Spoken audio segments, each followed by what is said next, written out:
La constipation chez un adulte, un trouble sans gravité rarement lié à une maladie. On parle de constipation quand les selles sont espacées de plus de 2 à 3 jours, difficiles à expulser et dures. La fréquence normale des selles est néanmoins très variable, de 3 fois par semaine à 3 fois par jour.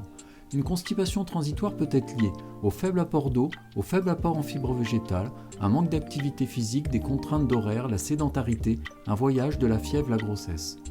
La constipation est parfois liée à une maladie, une hypothyroïdie, une hypercalcémie, certaines maladies neurologiques, Parkinson, sclérose en plaques, le saturnisme, le botulisme, les troubles psychiques, dépression, les troubles fonctionnels intestinaux.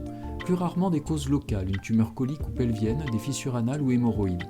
De nombreux médicaments causent ou aggravent une constipation.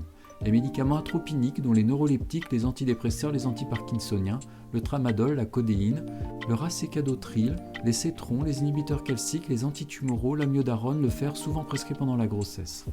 Les complications liées à la constipation sont la formation d'un fécalome, bouchon de selle, un inconfort ou des douleurs rectales, l'émission de selles glaireuses ou liquides, fausse diarrhée, une dilatation ou des douleurs abdominales, des nausées ou des vomissements, chez les personnes âgées une agitation ou confusion, un risque plus fort d'hémorragie hémorroïdaire et fissure anale. D'abord des mesures simples non médicamenteuses, voire plus, manger des fibres végétales, les céréales, surtout le son et le blé, les légumineuses, haricots blancs, pois chiches, lentilles, les légumes, carottes, choux verts, des fruits, amandes, noix, bananes.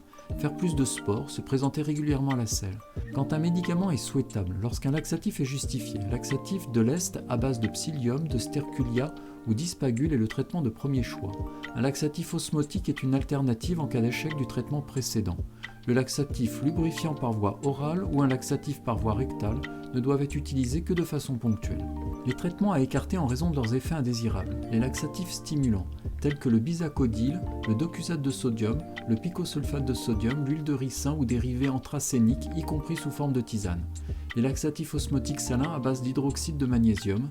Les lavements hypertoniques à base de phosphate de sodium, le prucalopride. Vous avez aimé? Likez et abonnez-vous à Dr No.